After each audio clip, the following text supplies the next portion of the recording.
हरिओम प्रिय दर्शकों, यदि आपकी कन्या राशि या कन्या लग्न है तो ये वीडियो आपके लिए है। और इस वीडियो में हम जानने वाले हैं कि अब असली खेल शुरू होने जा रहा है 26 मार्च से। प्रिय दर्शकों, ग्रहों के सेनापति कहे जाने वाले मंगल वर्तमान में अस्त अवस्था में हैं, परंतु ये 26 मार्च से उदय होने जा रहे हैं। तो मंगल के इस उदय अवस्था का क्या प्रभाव हमारे जीवन में देखने को मिलेगा, ये इस वीडियो में हम जानेंगे, समझेंगे। आपने अभी कुछ समय में मंगल के प्रभाव को देखा ही कि मंगल अब जब कुंभ राशि पर गोचर करते हुए राहु के साथ युति पर आए, अन्य ग्रह स्थितियां भी कई बनी, चतुर्ग्रही पंचग्रही इत्यादि योग भी बने। इसके अलावा कई अन्य स्थितियां, चाहे ग्रहण की बात करें तो ये सभी चीजें देखने को मिले। और इनके परिणाम स्वरूप आपने देखा कि पूरे देश दुनिया में हाहाकार की स्थिति मची हुई है, युद्ध की स्थिति बनी हुई है। और परिणाम स्वरूप भले कुछ देश लड़ रहे हैं आपस में, परंतु उसका प्रभाव पूरे देश दुनिया पर है। इसलिए कहते हैं कि कभी भी युद्ध किसी समस्या का समाधान नहीं, बल्कि और समस्याओं को देने वाला होता है। तो मंगल का ये जो प्रभाव आपने देखा, अभी देखा जाए तो मंगल वर्तमान में कुंभ राशि पर ही हैं और अभी 2 अप्रैल तक रहेंगे। जो कि अच्छी बात यहां पर थोड़ी सी ये है कि राहु और मंगल ये दोनों की जो युति है, इसमें जो फासला है वो बढ़ रहा है। अंशात्मक युति से ये बाहर आ चुके हैं। जैसे ही अंशात्मक युति इनकी दोनों की हुई थी तो युद्ध की स्थिति प्रारंभ हो गई, परंतु अब ये चीजें अब दोनों एक दूसरे से दूर हो रहे हैं। मंगल जो है तो मीन की तरफ बढ़ रहे हैं और राहु जो है तो मकर की तरफ बढ़ रहे हैं, कुंभ से।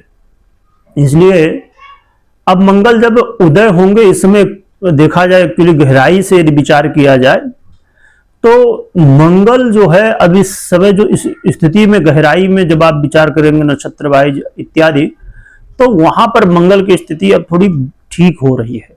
परंतु ये पूरी तरह से चीजें ठीक अभी नहीं होती हुई पूरी तरह दिखाई दे रही हैं, क्योंकि अभी मंगल मीन राशि पर भी जाएगा। इसीलिए मंगल का अब ये उदय काल कैसा रहेगा, खासकर 2 अप्रैल तक, क्योंकि फिर तो इनका राशि परिवर्तन मीन पर हो जाएगा, तो उसके बारे में आगे हम जानेंगे। जो कि मैं बता दूं अभी कि अब इनका मीन राशि पर जाना भी कोई श्रेष्ठ स्थिति नहीं है, हाँ, पर अभी से काफी अच्छी स्थिति कही जा सकती है। क्या आपके जीवन में प्रभाव इस ग्रह स्थिति का पड़ेगा, ये समझ लेते हैं। इस समय आपके जो शत्रु हैं उनके लिए ये जो समय रहेगा, अब आपके शत्रु भी त्राही त्राही करेंगे। आपके जो विरोधी हैं, आपके जो जलने वाले हैं, अब वो आपके सामने टिकने वाले नहीं हैं। स्वतः ही आपके शत्रु परास्त होंगे और आपसे शत्रुता, अब सोचेंगे कि हमने भैया गलती कर दी इनसे शत्रुता करके, तो अब खुद ही ये पीड़ित होने वाले हैं।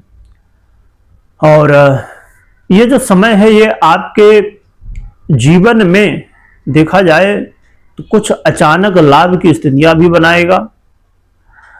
और जोश जोश में कुछ ऐसे काम जो कि आप नहीं कर पा रहे थे, परंतु अब जोश जोश में आप कुछ कामों को कर भी जाएंगे, क्योंकि इस समय आपके अंदर जोश में बहुत वृद्धि होने वाली है। परंतु ये समय देखिए सावधानी का भी है। कुछ ऐसे विषय जहां पर आपको ध्यान रखना है, क्योंकि इस समय जो मंगल की स्थिति है वो अनुकूल नहीं है। आपको अपने गुस्से में या कोई भी निर्णय आप ले रहे हो तो धैर्य बहुत रखिएगा।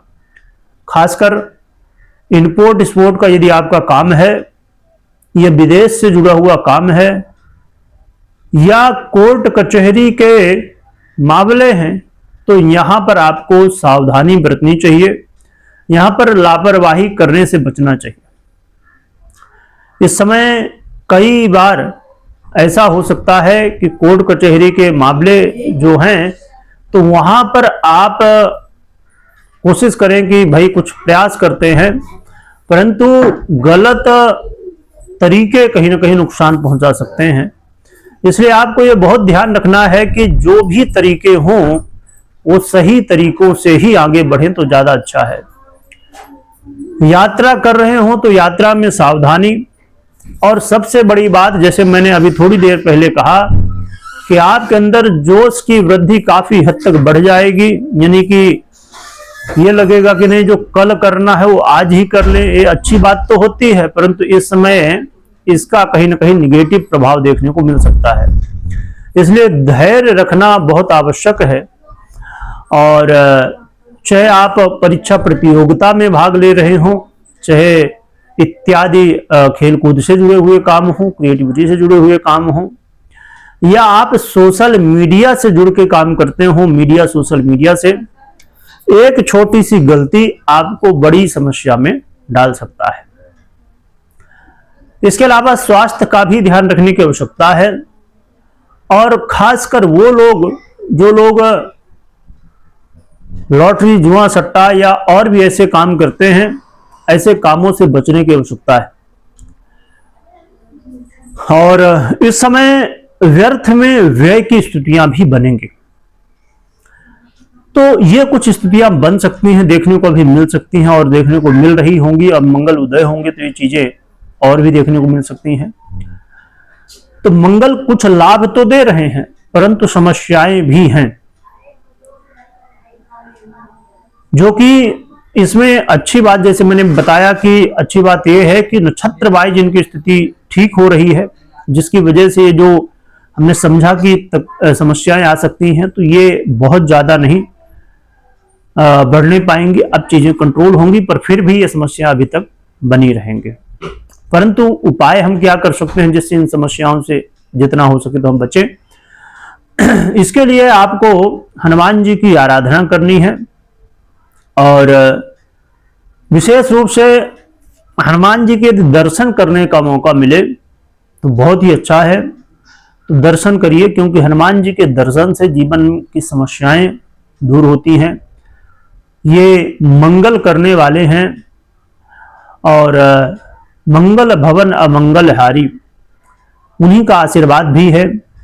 तो इसलिए आपको ये यदि संभव हो, हाँ कुछ लोग आउट ऑफ इंडिया या अलग अलग जगह पर रहते हैं, तो कई जगह ऐसा संभव नहीं होता, तो फिर ऐसे में आप अपने घर में यदि हनुमान जी की फोटो रखे हैं, मूर्ति रखे हैं, या किसी तरह हनुमान जी की मूर्ति, फोटो के दर्शन करिए। यदि मंदिर में जा सके तो बहुत अच्छा, नहीं तो घर में ही या जैसे भी संभव हो तो हनुमान जी के दर्शन करिए। हनुमान जी के दर्शन का बड़ा प्रभाव है, उनके दर्शन से सब समस्याएं दूर होती हैं। तो ये करिए, हनुमान जी की आराधना करिए, और आप मंगल यंत्र को विधि विधान से स्थापित करके और फिर आराधना कर सकते हैं मंगल की। तो ये उपाय कर सकते हैं। बाकी आपको कोई भी निर्णय लेना हो तो आप अपनी पर्सनल कुंडली विश्लेषण के बाद ही निर्णय लें। कमेंट में हनुमान जी की जयकारा लगाइएगा, स्मरण करिएगा। और एक बात मैं बता दूं कि बिल्कुल डरिए मत, भयभीत मत होइए, बस जरूरत है जो आप कर रहे हैं उसे अच्छे से और करिए और सही रास्ते में चलिए। क्योंकि देखिए जो होना तो होना ही है, हमें बस जरूरत है अच्छे कर्मों को करने की और आगे बढ़ने की। तो इन बातों का ध्यान रखिए। वीडियो देखने के लिए बहुत बहुत धन्यवाद।